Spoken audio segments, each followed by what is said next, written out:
नमस्ते दोस्तों, मेरा नाम है सुनील रंजन और मैं टीचिंग प्रोफेशन में हूँ। यह वीडियो मैंने बनाया है आपके साथ कुछ बातें शेयर करने के लिए। तो अभी हमारे देश में, भारत में इतना उथल पुथल है, हिंदू और मुस्लिम के बीच में दरार पैदा करने की कोशिश की जा रही है, कट्टरपंथियों द्वारा भी की जा रही है और राजनेताओं द्वारा भी की जा रही है, और यह हम सब के लिए बहुत खतरनाक है। भारत को आज़ादी 1947 में मिली, लेकिन उसके पहले 200 वर्षों तक हमने जो संघर्ष किया और हमारे मुस्लिम भाई, हमारे सिख भाई, हमारे हिंदू भाई, हमारे ईसाई भाई सबों ने कुर्बानी दी, यह सोचकर नहीं कि वे ईसाई थे या सिख थे या मुस्लिम थे या हिंदू थे, बल्कि यह सोचकर कि वे भारतीय थे। और यह संघर्ष चला और सबों ने अपनी कुर्बानी दी उस देश को देखने के लिए जो गुलामी की जंजीरों में जकड़ा हुआ था। अंततः 1947 में हमें आज़ादी मिली, लेकिन हमारा भारत टूटा हुआ हमें मिला। भारत दो टुकड़ों में बंट चुका था, पाकिस्तान बन गया और हिंदुस्तान बन गया। और हमारे महत्वाकांक्षी नेताओं की क्या भूमिका थी, इसके बारे में आपसे मैं क्या कहूँ, क्योंकि यह विवाद का विषय है और धर्म के आधार पर देश का बंटवारा हो गया।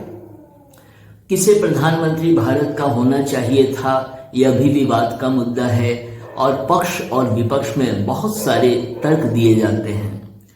तो अभी जो हालत है भारत में, बड़े कंफ्यूजन की स्थिति है, बड़े असमंजस की स्थिति है, और आज का युवा, आज का बुजुर्ग, आज के बच्चे सभी कंफ्यूजन की स्थिति में हैं कि देश किस दिशा में जा रहा है। और बयानबाजी का तो हाल बहुत ही बुरा है, और बड़ी ओछी सोच वाले जो राजनेता हैं वो बहुत ओछी बयानबाजी कर रहे हैं। और कितने कट्टरपंथी या कितने धर्म गुरु हैं, कहने को तो धर्म गुरु हैं, लेकिन धर्म की आड़ में वे अपनी बातें कहते हैं और अपने कट्टरपंथी होने का सबूत देते हैं।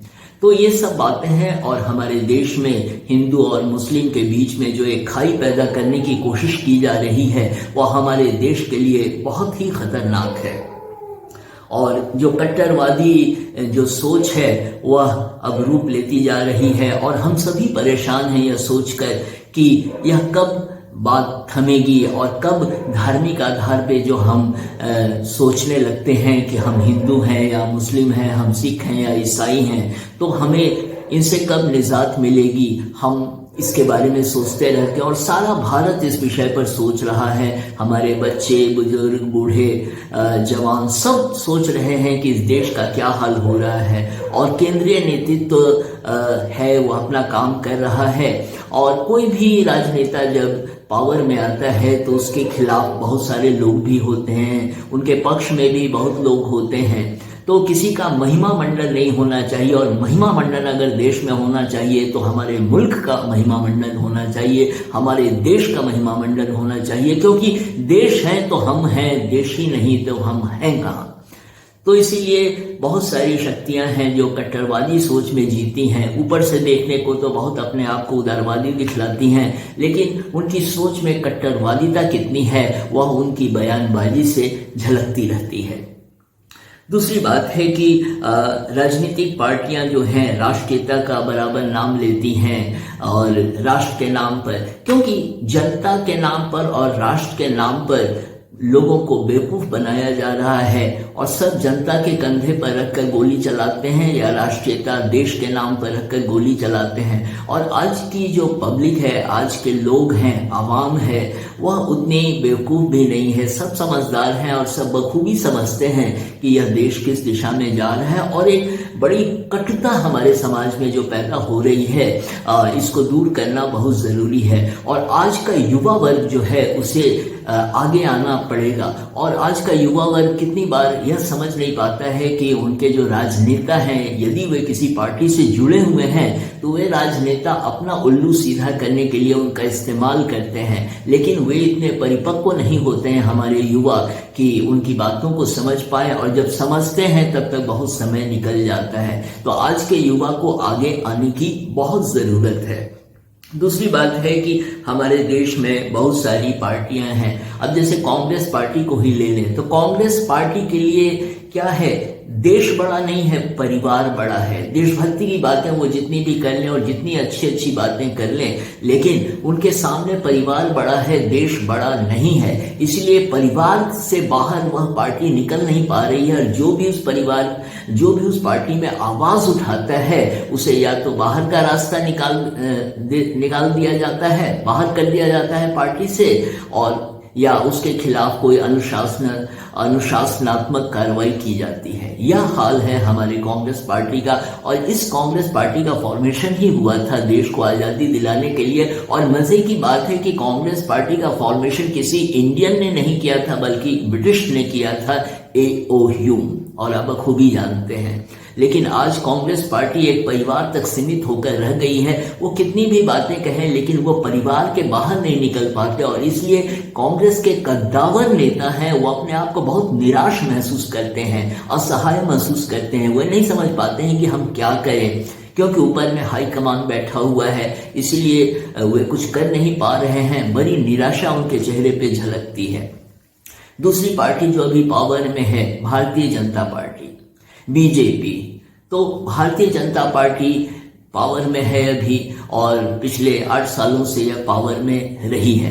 अब देखना है कि जैसे भारतीय जनता पार्टी आई तो कुछ बातें तो भारतीय जनता पार्टी की बहुत ही अच्छी हैं, क्योंकि यह भेदभाव नहीं करती, हिंदू मुस्लिम का भेदभाव करके ये नहीं चलती। जबकि कांग्रेस पार्टी ने बराबर तुष्टीकरण की नीति अपनाई है। आपको याद होगा शाहबानो केस हुआ था, उसमें क्या हुआ था, जब सुप्रीम कोर्ट ने जजमेंट दिया तो उस जजमेंट को ही बदल दिया गया लोकसभा के माध्यम से। तो कांग्रेस ने तुष्टीकरण की नीति बराबर अपनाई हुई है, और भारतीय जनता पार्टी खुलकर बोल रही है। बड़ी अच्छी बात है, लोकतंत्र के लिए यह बहुत जरूरी है। लेकिन भारतीय जनता पार्टी जो आवश्यक मुद्दे हैं, हमारे सामाजिक मुद्दे हैं, इन पर खुल के कुछ नहीं बोलती है। महंगाई से लोग मरे जा रहे हैं, बहुत हालत खराब है चारों तरफ। तो ठीक है, महंगाई, पेट्रोल का दाम अगर दुनिया में बढ़ गया है, अभी जो यूक्रेन का संकट जो है जिसके कारण पेट्रोल की कीमत बढ़ती जा रही है, तो आप टैक्स कम कर दीजिए। यदि आप टैक्स कम कर देंगे तो पब्लिक पे उतना भार नहीं रहेगा। तो आप टैक्स भी कम करना नहीं चाहते, आप पूरा टैक्स लेना चाहते हैं, और उसके बाद आप पेट्रोल की कीमत बढ़ाते जा रहे हैं। इससे आम आदमी की हालत बहुत खराब हो गई है, और महंगाई इस कदर बढ़ती जा रही है कि जो राजनेता हैं वो तो सत्ता में बैठे हुए, उन्हें सारी फैसिलिटी मिल रही है, और वो फैसिलिटी उन्हें मिलती कहाँ है? उन्हें फैसिलिटी मिलती है हमारे टैक्सेस से, हमारे पैसों से वो मौज उड़ाते हैं, मौज करते हैं। लेकिन हमारे केंद्रीय नेतृत्व को इस पर बोलने का समय ही नहीं मिलता है। बड़े बड़े भाषण देना अच्छी बात है, आप अंतर्राष्ट्रीय मंचों पर जाते हैं, बहुत अच्छा भी लगता है, भारत की गरिमा का अनुभव होता है कि एक कर्मठ नेता दुनिया भर में भारत को रिप्रेजेंट कर रहा है, और भारत की संस्कृति के विषय में दुनिया को बता रहा है। यह अच्छा लगता है। लेकिन हमारा जो केंद्रीय नेतृत्व है, हमारे माननीय प्रधानमंत्री नरेंद्र मोदी कभी भी सामाजिक मुद्दों पर बात नहीं करते। बड़ी बड़ी बातें करना बहुत अच्छी बात है, और इसमें कोई शक नहीं है कि उनके जैसा कद्दावर नेता अभी कोई है। इतना अच्छा वक्ता वाकई में आप देखें तो भारत में कोई नहीं है। लेकिन क्या है कि जब आप प्रधानमंत्री होते हैं तो आपको सामाजिक मुद्दों पर बोलना चाहिए, क्योंकि पब्लिक से जब तक आप जुड़ेंगे नहीं तो किस तरह की संवेदनशीलता की आप बात करते हैं। यदि आप में संवेदनशीलता है तो सामाजिक मुद्दों पर आपको बोलना चाहिए, और हिंदू मुस्लिम के बीच जो दरार जो पैदा की जा रही है इस पर आपको खुल के बोलना चाहिए। और मैं दावे के साथ कहता हूं कि जनता आपका साथ देगी, क्योंकि जनता ने आपको बहुत विश्वास के साथ सिंहासन पे बैठाया है, प्रधानमंत्री की गद्दी दी है। और तब यदि आप जनता के विषय में नहीं सोचते हैं, केवल दुनिया भर में घूमते हैं, फ्लाइट लेते हैं, तो उससे काम नहीं चलेगा। आप अच्छा बोलते हैं, बहुत अच्छी बात है, लेकिन जब तक सामाजिक मुद्दों से आप अपने आप को जुड़ा नहीं रखेंगे तब तक जनता कैसे महसूस करेगी कि ये हमारे आदमी हैं, ये हमारे प्रधानमंत्री हैं। वो गौरव की बात कहां से होगी।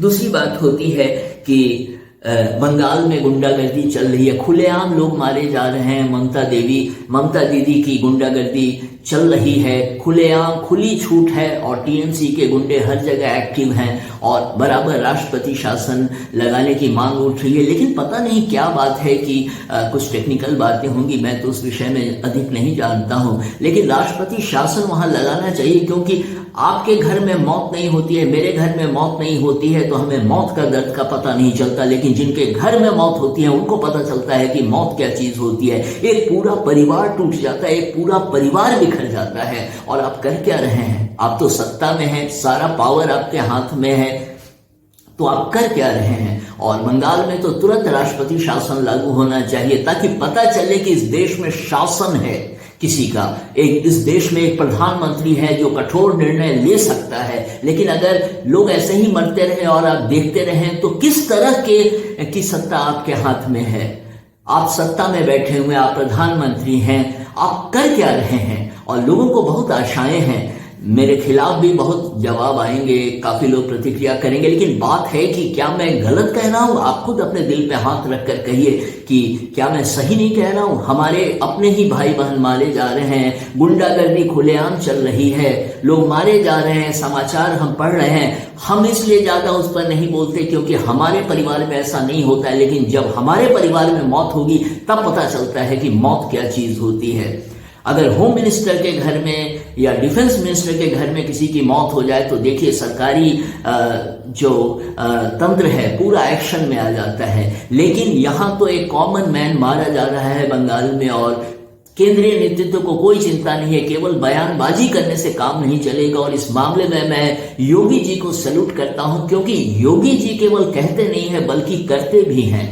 आदित्यनाथ योगी यूपी के चीफ मिनिस्टर हैं और उनकी देखा देखी बहुत सारे चीफ मिनिस्टर जो देश में हैं वो लोग एक्टिव हो गए हैं और उन्हीं से प्रेरणा लेकर सब एक्टिव हुए। नहीं तो पहले कहां चीफ मिनिस्टर ज्यादा एक्शन लेते थे, लेकिन योगी ने दिखा दिया इस देश को कि मुख्यमंत्री अगर चाहे तो बहुत कुछ कर सकता है। तो इसीलिए योगी जी की कर्मठता चाहिए हमारे देश में, ताकि एक्शन हो। एक्शन दिखाई देता है, केवल कहने से और बयानबाजी करने से काम नहीं चलेगा।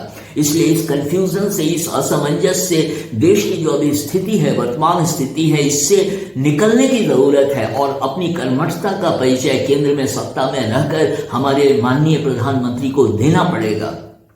दूसरी बात होती है कि दिल्ली में केजरीवाल जी हमारे मुख्यमंत्री हैं, बहुत लंबी चौड़ी बातें करते हैं, लेकिन दिल्ली के स्कूलों में आप जाकर देखिए दिल्ली के स्कूलों का क्या हाल है। जो बड़ी बड़ी बातें करते हैं कि हमने एकदम वर्ल्ड स्टैंडर्ड का ये बना दिया, वो बना दिया, बड़े बड़े चुनावी वादे किए थे।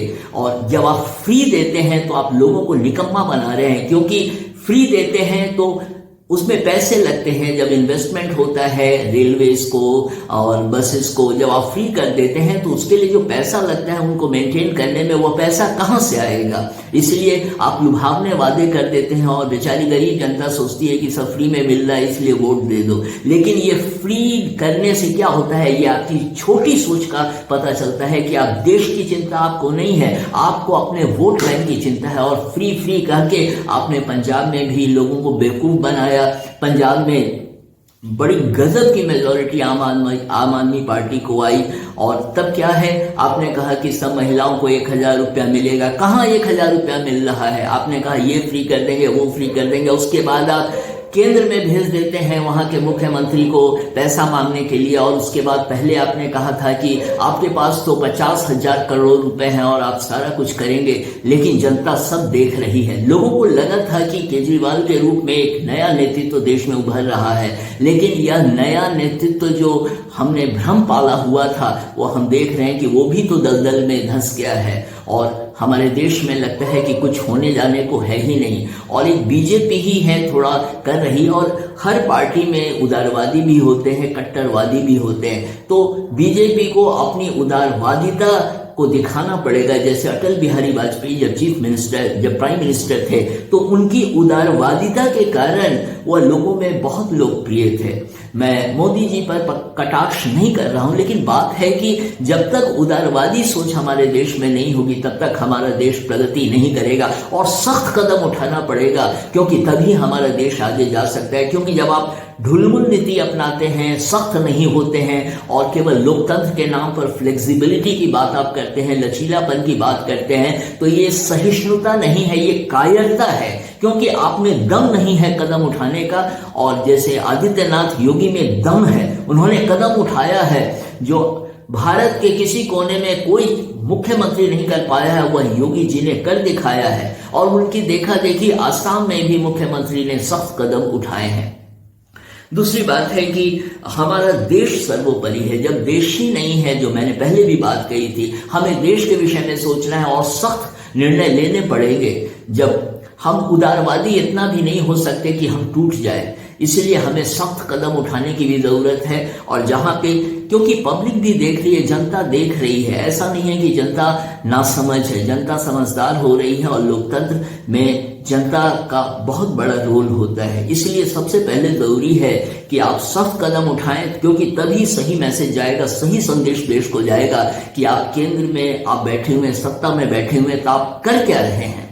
इसलिए मैं ये सब बातें दोस्तों आपके साथ शेयर करना चाहता था। दिल पे ये सारी बात आ रही थी, मन उबल रहा था कि देश हमारा किस दिशा में जा रहा है। हिंदू मुस्लिम का कोई प्रॉब्लम नहीं है, बस लॉ एंड ऑर्डर अगर अपना काम करे सही तरीके से निष्पक्ष होकर, तो फिर यह देश हमारा कमाल का होगा और हम सभी बहुत प्रेम से, मोहब्बत से एक दूसरे के साथ रहेंगे। और अभी जो नवरात्रा का समय आया, नवरात्रा के समय में क्या हुआ कि कितने जगह पे भारत में तो यही बात है कि विभिन्नता तो है, लेकिन तब क्या है कि एक जगह में ऑर्डर आ गया कि मीट की सारी दुकानें बंद करो, नॉन वेजिटेरियन फूड की दुकानें बंद करो, और कहीं पर खुलेआम बिक रहा है।